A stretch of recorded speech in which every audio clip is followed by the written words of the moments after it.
राधे राधे, जय श्री कृष्णा। आप सभी का दिन शुभ हो।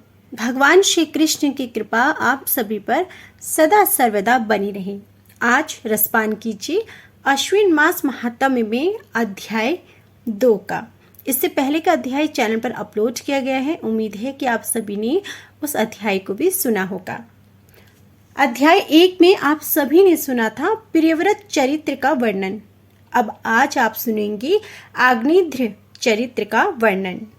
श्री सुखदेव जी कहते हैं, पिता प्रियव्रत के इस प्रकार तपस्या में संलग्न हो जाने पर राजा आग्नेध्र उनकी आज्ञा का अनुसरण करते हुए जम्बू द्वीप की प्रजा का धर्म अनुसार पुत्रव्रत पालन करने लगे।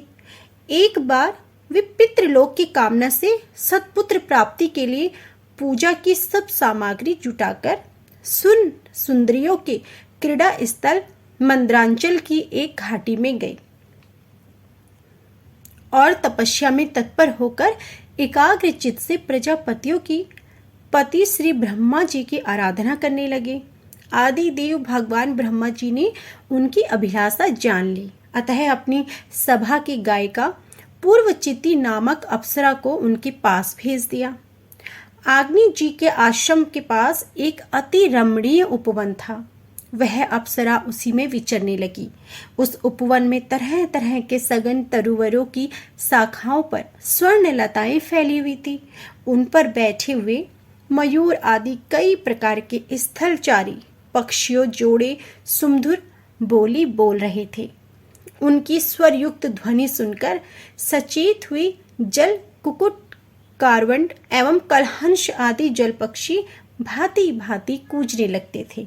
इससे वह की कमल वन से सुशोभित निर्मल सरोवर गूंजने लगे थे।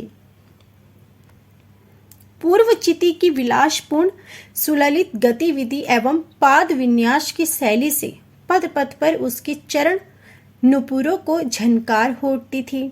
उसकी मनोहर ध्वनि सुनकर राजकुमार आद्रिक ने समाधि योग द्वारा मैदी हुई अपनी कमल कली के समान सुंदर नेत्रों को कुछ कुछ खोलकर देखा तो पास ही उन्हें वह अप्सरा दिखाई दी।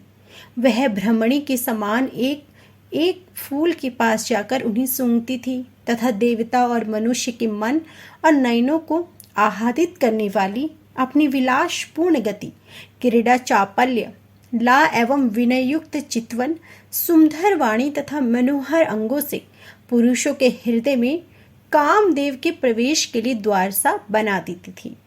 जब वह हंस हंस कर बोलने लगती तब ऐसा प्रतीत होता कि मानो उसके मुख से अमृत में मादक मधुर झड़ रहा है। उसके निश्वास की गंध से मंदांत होकर उसके मुख कमल को घेर लेते हैं। तब वह उनसे बचने के लिए जल्दी जल्दी पैर उठाकर चलती तो उसकी कुचल कलश वेणी और करधनी हिलने से बड़ी ही सुहावनी लगती। यह सब देखने से भगवान कामदेव को आग्नेध्र के हृदय में प्रवेश करने का अवसर मिल गया और वे उनके अधीन होकर उसे प्रसन्न करने के लिए पागल की भांति इस प्रकार कहने लगे, मुनिवर्य तुम कौन हो? इस पर्वत पर तुम क्या करना चाहते हो? तुम परम पुरुष श्री नारायण की कोई माया तो नहीं हो? भौहों की ओर संकेत करके सखे तुमने ये बिना डोरी के 2 धनुष क्यों धारण कर रखे हैं? क्या इनसे तुम्हारा कोई अपना प्रयोजन है अथवा इस संसारमय से मुझ जैसे मतवाले मृगों का शिकार करना चाहते हो? कटाक्षों को लक्ष्य करके तुम्हारे ये 2 बाण तो बड़े सुंदर और पैने हैं। अहो, इनकी कमल दल के पंख देखने में बड़े शांत हैं और हैं भी पंखहीन। यहाँ वन में विचरते हुए तुम इन्हें किस पर छोड़ना चाहते हो? यहाँ तुम्हारा कोई सामना करने वाला नहीं दिखाई देता। तुम्हारा यह पराक्रम हम जैसे जड़ बुद्धियों के लिए कल्याणकारी हो। भौरों की ओर देखकर भगवान तुमने चारों ओर जो ये शिष्यगण अध्ययन कर रहे हो वे तो निरंतर रहस्ययुक्त सामगान करते हुए मानो भगवान की स्तुति कर रहे हो और ऋषिगण जैसे वेद की शाखाओं का अनुसरण करते हैं उसी प्रकार ये सब तुम्हारी चोटी से झड़े हुए पुष्पों का सेवन कर रहे हैं। नुपुरों के शब्द की ओर संकेत करके ब्रह्मन, तुम्हारे चरण रूप पिंजरों में तो तीतर बंद हैं। उनका शब्द तो सुनाई देता है, परंतु रूप देखने में नहीं आता। तुम्हारे नितंबों में यह कदम कुसुमों की सी आभा कहाँ से आ गई? इनके ऊपर तो अंगारों का मंडल सा दिखाई देता है, किंतु तुम्हारा वल्कत वस्त्र कहाँ है? तुम्हारे इन दोनों सुंदर सींगों में क्या भरा हुआ है?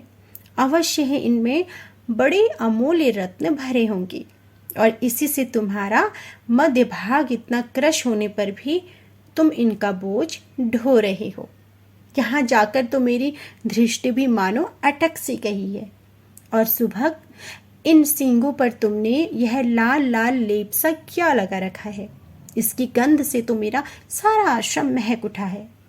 मित्रवर, मुझे तो तुम अपना देश दिखा दो, जहाँ के निवासी अपने वक्ष स्थल पर ऐसे अद्भुत अव्यय धारण करते हैं, जिन्होंने हमारे जैसे प्राणियों की चित्तों को शुद्ध कर दिया है,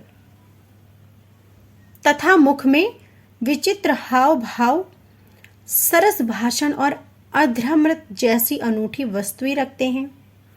प्रियवर, तुम्हारा भोजन क्या है, जिसके खाने से तुम्हारे मुख से हवन सामग्री सी सुगंध फैल रही है?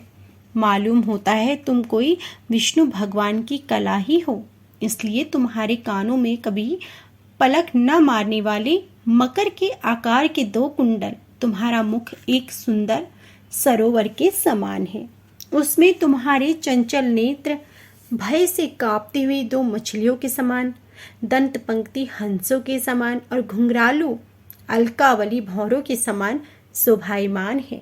तुम जब अपने कर कमलों से थपकी मारकर इस गेंद को उछालते हो, तब यह दिशा विदेशों में जाती हुई मेरे नेत्रों को चंचल कर रही है, साथ ही साथ मेरे मन भी खलबली पैदा कर रही है। तुम्हारा बांका खुल गया है, तुम्हें इसे नहीं।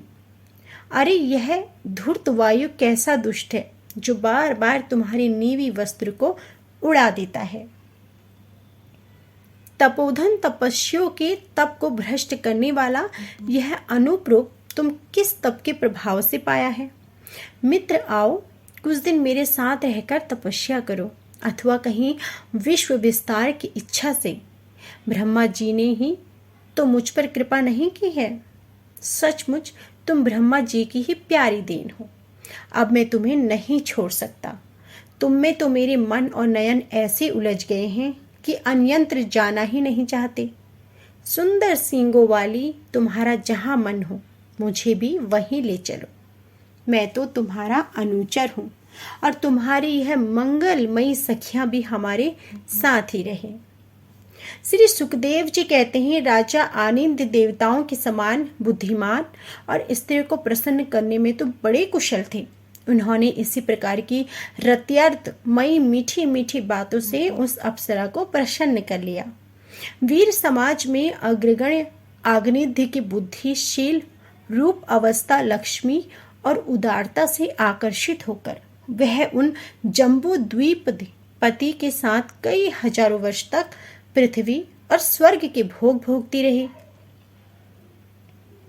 तदंतर निरुपर आग्नेय ने उन गर्भ से नाभि किमपुरुष हरिवर्ष इलावृत रम्यक हिरण्यमय कुरु भद्राक्ष एवं केतुमाल नामक 9 पुत्र उत्पन्न किए, और इस प्रकार 9 वर्ष में प्रति वर्ष एक के क्रम से 9 पुत्र उत्पन्न कर पूर्वचिति उन्हें राजभवन में ही छोड़कर फिर ब्रह्मा जी की सेवा में उपस्थित हो गई। ये आशिद के पुत्र माता के अनुग्रह से स्वभाव से ही सुडौल और सबल शरीर वाले थे। आग्नेय ने जम्बू द्वीप के विभाग करके उन्हीं के समान नाम वाले 9 भूखंड बनाए, उन्हें एक एक पुत्र को सौंप दिया। तब वे सब अपने अपने वर्ष का राज्य भोगने लगे। महाराज आग्नेय दिन दिन भोगों को भोगते रहने पर भी उनसे अतुम ही रहे।